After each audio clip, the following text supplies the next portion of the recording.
Vamos ao texto bíblico.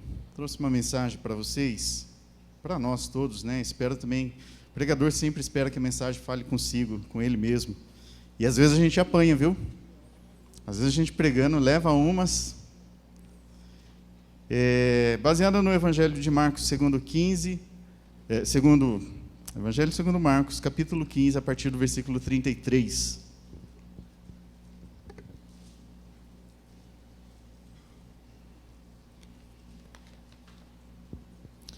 A minha leitura vai se dar na versão NVI, nova versão internacional. Pode ser que alguma palavra ou outra seja diferente da sua versão, mas o conteúdo e o teor do texto é o mesmo. Queria pensar com vocês, refletir um pouco a respeito de um sentimento muito comum na vida do ser humano, que acompanha o cristão em muitos eventos, em muitos momentos. Quem aqui já se sentiu abandonado por Deus?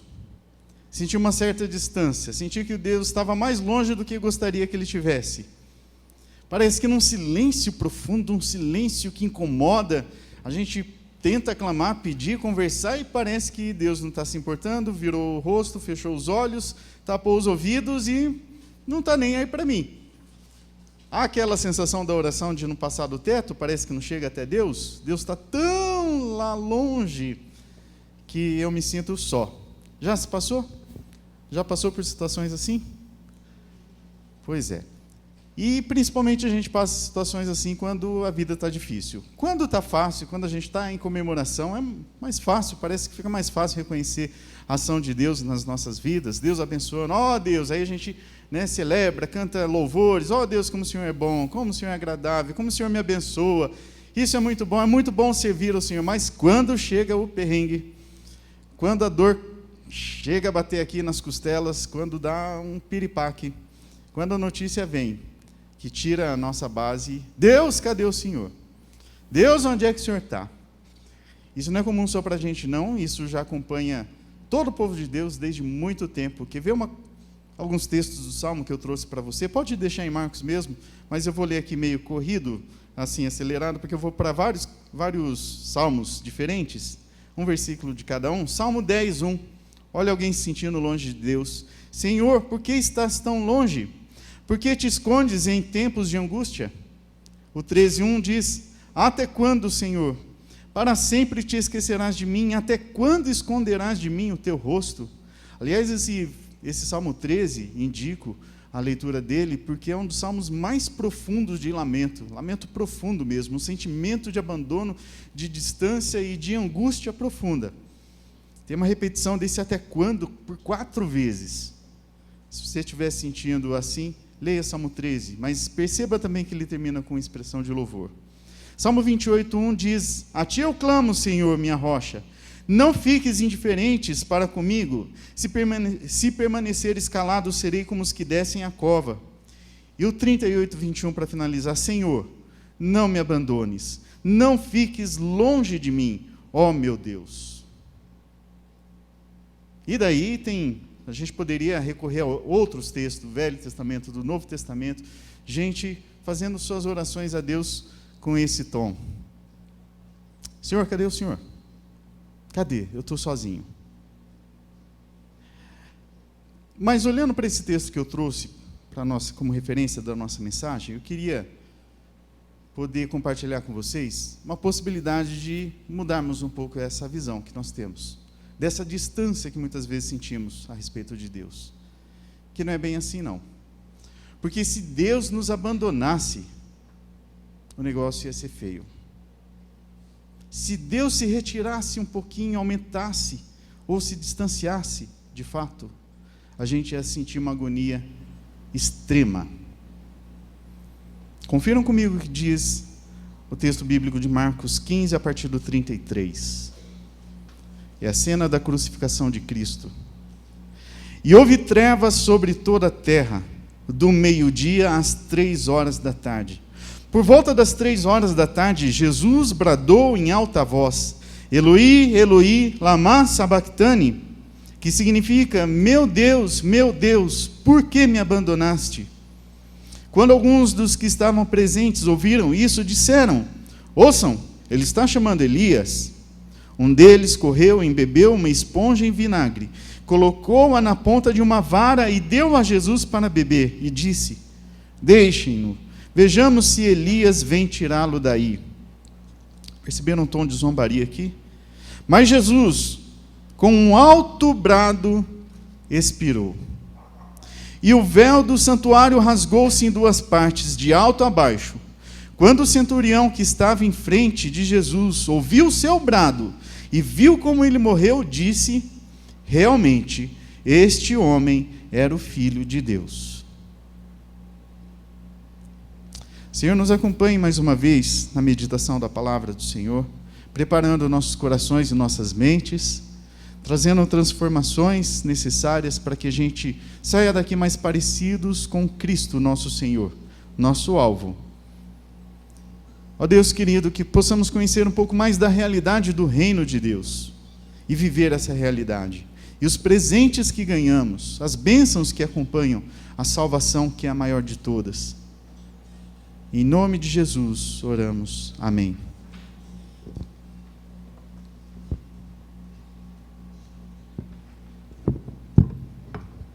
Aqui chegamos no ponto extremo, no ponto de agonia maior dessa história da crucificação de Cristo, mas ela não começou aqui. Eu fiz um recorte do texto, mas é muito interessante saber de tudo que estava acontecendo já antes também. Vocês se lembram que no dia anterior, Jesus, compartilhando a ceia com seus discípulos, ele se sente abandonado? Na verdade, Jesus vai se sentir abandonado por muitas ocasiões até o momento da crucificação.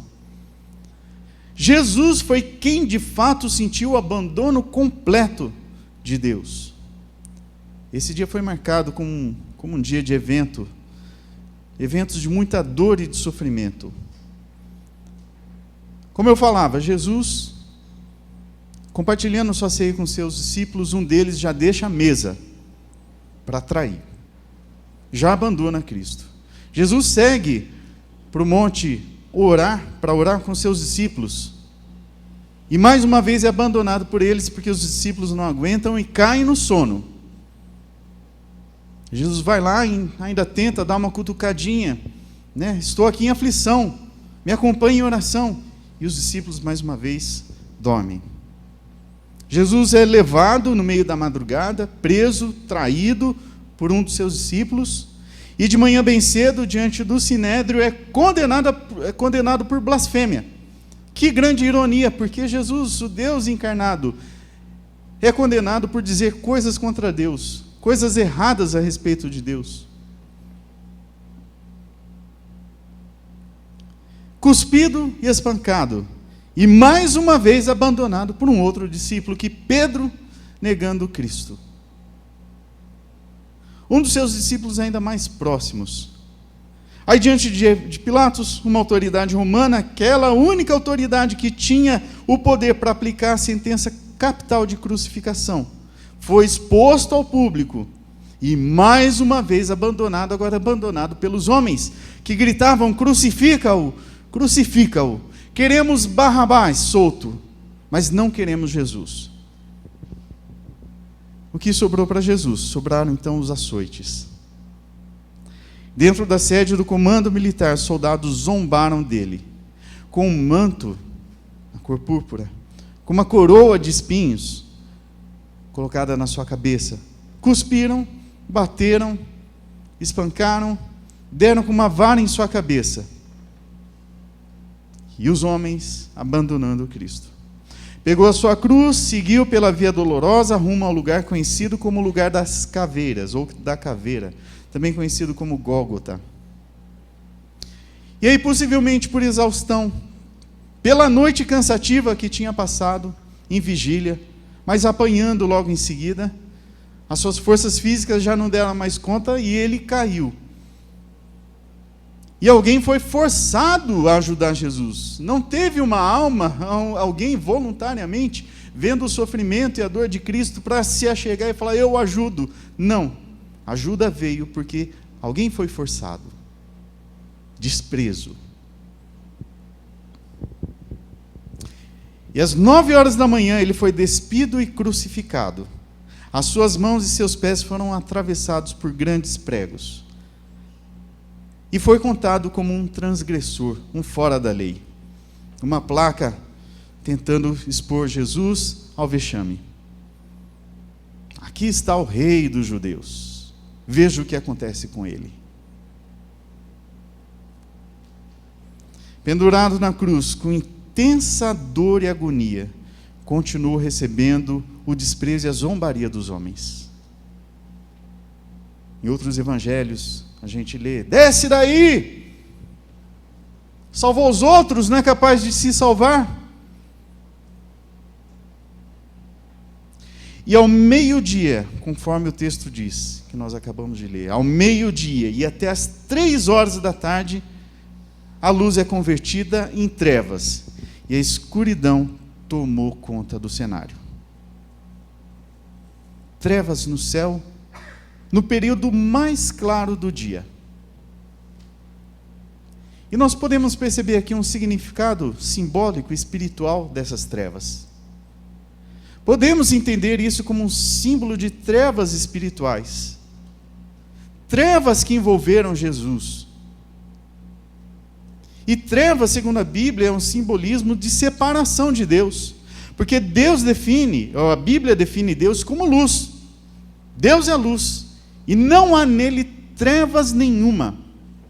E Jesus estava envolto a trevas.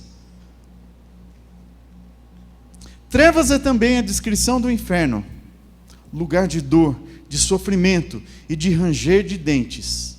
Ali há trevas. Jesus então estava experimentando as terríveis agonias do inferno. Jesus estava sentindo o que é ser abandonado por Deus.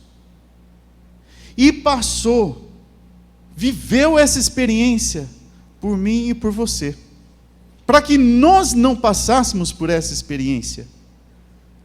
E a intensidade da agonia é tão grande, que conforme o texto que nós lemos, ele gritou, ele gemeu, dizendo: meu Deus, por que me abandonaste? E aí a gente vê que se cumpre em Cristo palavras que foram proferidas lá no Velho Testamento, mas lá era uma experiência muito pequena comparada ao que Cristo está vivendo.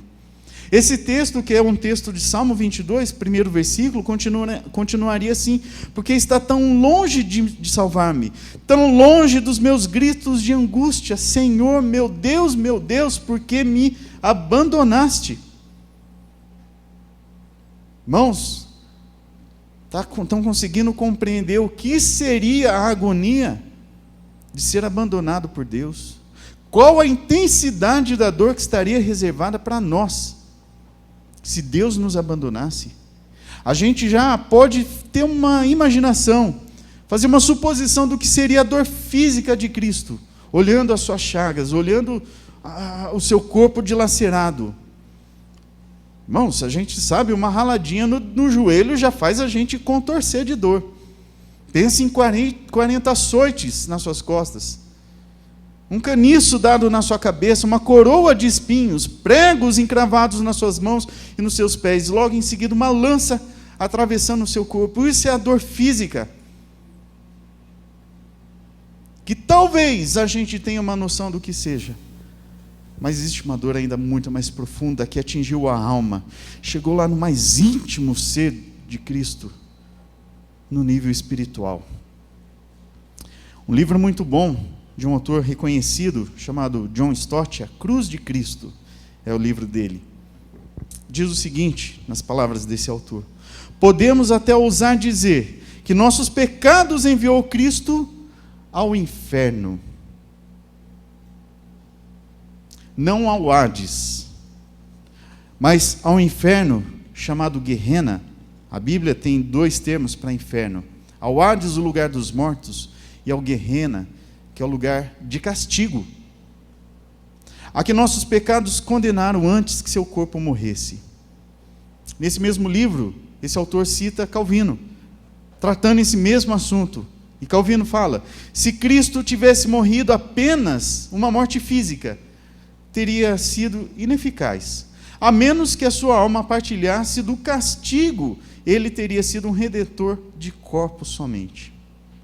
Se tudo estivesse resumido no corpo de Cristo, o sacrifício dele seria ineficaz, segundo as palavras de Calvino.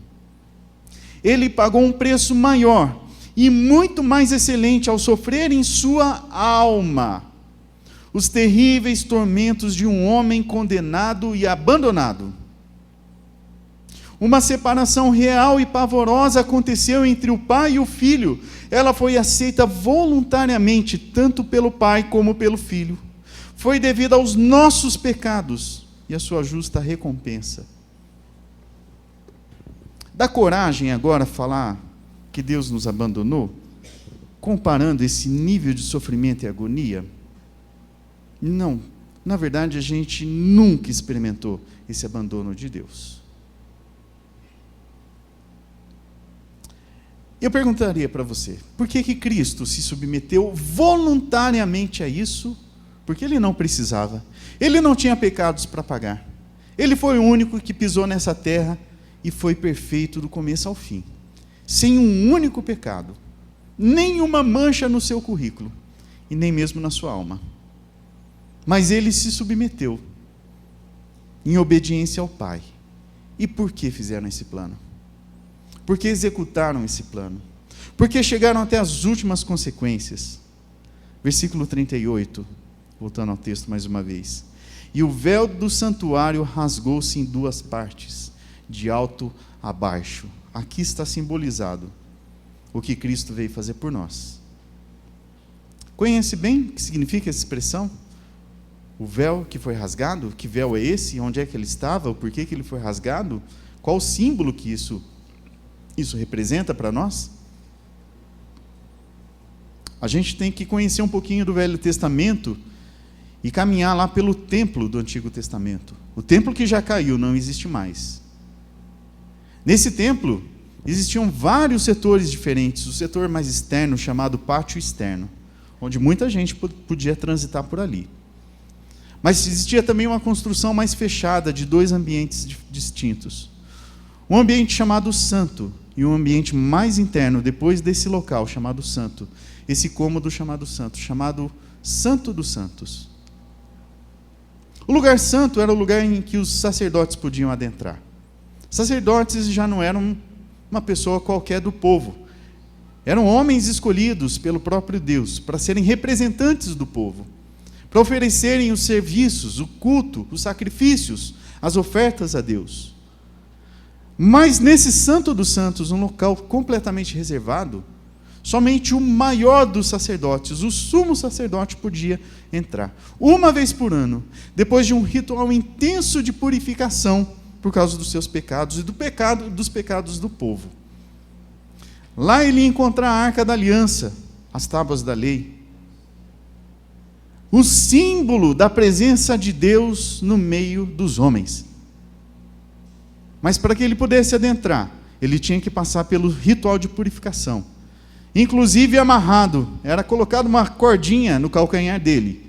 E ele ia balançando uma sinetinha, porque se ele não estivesse devidamente purificado, ele morria. Porque Deus não tolera pecado, imperfeição diante dele. Na verdade, as coisas impuras se dissolvem na presença do fogo purificador. E se a sinetinha lá parasse de tocar, podia puxar, que o sacerdote tinha morrido. E para separar esse lugar santo do lugar santo dos santos, existia uma espécie de cortina, que é chamada aqui de véu. Não o véu do véu das noivas, do véu do bebê, do berço do bebê, aquele tecido fininho. Alguns estudiosos dizem que esse véu, essa cortina, era composta por uma sequência de tecidos que toda costurada chegava a dar quase um palmo de espessura. Não era algo que um ser humano conseguiria pegar e rasgar. Precisaria uma força sobrenatural para que isso acontecesse. E a descrição bíblica é que esse véu foi rasgado de alto a baixo. Nesse sentido, demonstrando que foi uma ação, de fato, vinda de Deus, para expor esse lugar santíssimo, santo dos santos. Ou seja, simbolizando que agora os homens têm acesso a Deus, mas esse acesso só é permitido por aquilo que Cristo fez, na medida em que Cristo derramou seu sangue na cruz para perdão dos nossos pecados, para nos purificar, para que nós pudéssemos ser apresentados a Deus puros, perfeitos, santos, justos, imaculados. Opa, peraí, pastor, que eu não estou me sentindo bem assim, não. Essa semana foi complicada, eu dei umas pecadas aí, eu estou meio sujo, hein? Tá certo, nós não somos perfeitos nas nossas atitudes, nos nossos pensamentos. Mas já oramos, pedimos perdão a Deus e temos a garantia do perdão do pecado, por aquilo que Cristo fez. Então, Deus sempre nos olha como pessoas santas diante dele, se confessamos Cristo como Senhor e Salvador das nossas vidas. Foi por isso que Cristo se submeteu à agonia do abandono de Deus. Mas aí vem uma responsabilidade para todos nós. Essa mensagem precisa ser retransmitida. A gente precisa compartilhar esse texto, essa mensagem, o que Cristo fez por nós. Temos a mensagem da reconciliação, a possibilidade de laços feitos novamente. Já usou essa palavra alguma vez? Pessoas que se reconciliaram. O que estava acontecendo com elas antes? Estavam brigadas, afastadas, um casal que se separou. Mas de repente eles se entenderam novamente e foram reconciliados. Apóstolo Paulo, na segunda carta aos Coríntios, capítulo 5, a partir do 17, ele fala o seguinte: portanto, se alguém está em Cristo, é nova criação. As coisas antigas já passaram, eis que surgiram coisas novas.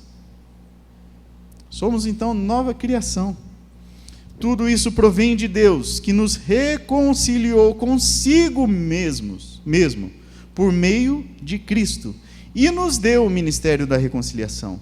Ou seja, que Deus em Cristo estava reconciliando consigo o mundo, não lançando em conta os pecados dos homens, e nos confiou a mensagem da reconciliação. Portanto, somos embaixadores de Cristo, como se Deus estivesse fazendo seu apelo por nosso intermédio. Por amor a Cristo, lhe suplicamos, reconciliem-se com Deus. Esse é o nosso dever, essa é a nossa tarefa, sair por aí, dizendo é possível uma reconciliação com Deus, uma aproximação com Deus, porque nós estávamos sim longe de Deus, mas em Cristo nós fomos colocados perto de novo de Deus. Deus se aproximou de nós. O primeiro homem que teve esse reconhecimento da importância de Cristo na história, como Filho de Deus, não um homem qualquer, não um condenado como ele recebeu o título, foi um centurião. E a gente pode ver isso aqui no texto. Versículo 39, quando o centurião que estava em frente de Jesus ouviu o seu brado e viu como ele morreu, disse, está aqui já, uma confissão de fé, realmente este homem era o Filho de Deus, como o próprio Cristo se apresentava. Então não foi blasfêmia de Cristo. Ele era de fato quem ele dizia ser. E é isso que a gente precisa dizer. Tá certo. Mas e aí, vamos para a vida real. Vamos falar dos problemas do dia a dia e a gente acaba, hora ou outra, se sentindo longe de Deus, abandonados por Deus. Por que isso ainda continua acontecendo? Para tentar ajudar a explicar esse fenômeno, eu vou trazer um conceito que eu aprendi na faculdade. O Léo me acompanhou, sabe também desse conceito, né, Leonardo? Chamado permanência do objeto.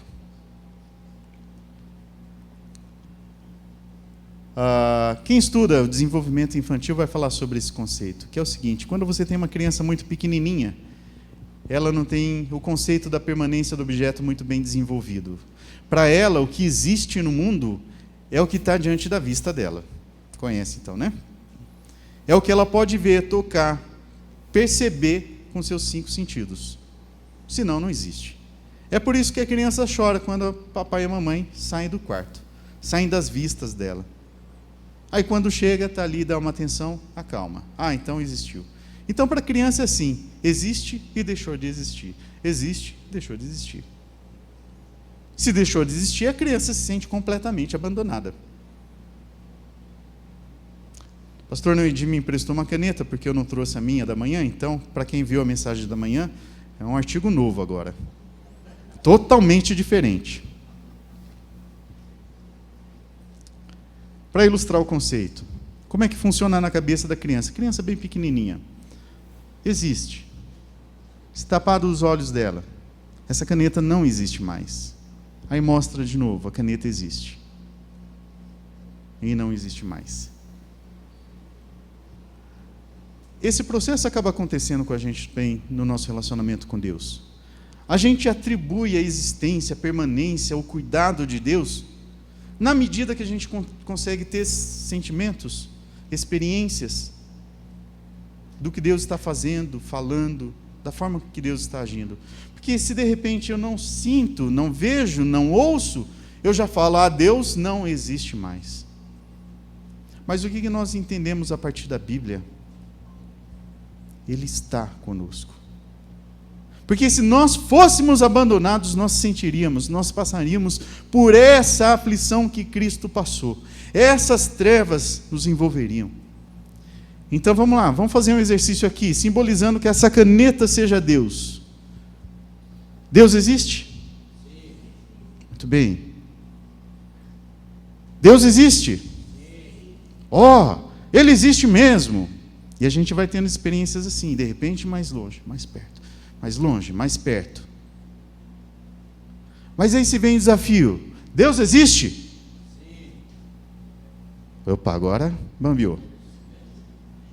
Deus existe? Sim. Mas eu não estou vendo, eu não estou sentindo, eu não estou experimentando, eu não estou recebendo as respostas que eu estou esperando. As situações da vida estão diferentes do que aquilo que eu imaginava que deveriam ser.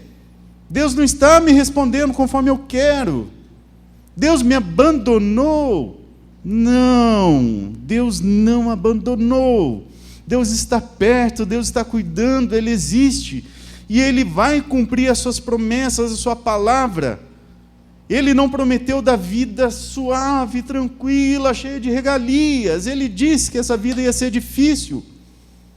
Mas o que Ele prometeu e que Ele cumpre cabalmente em todos os momentos da vida, é aquilo que Ele registrou com as palavras de Cristo, finalizando o Evangelho de Mateus, capítulo 28, versículo 20. Eu estarei sempre com vocês. Eu estarei sempre com vocês até o fim dos tempos. Amém. Amém. Glória a Deus.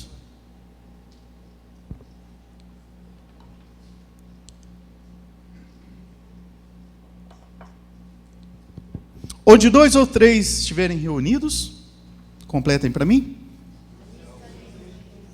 Temos mais que 2 ou 3 até aqui. Deus está aqui? Amém. Amém. Deus acompanha a sua vida em todos os momentos? Sim. Sim. Sim. Eu sei, irmãos, que as experiências são boas, elas fazem parte da vida e a gente precisa delas.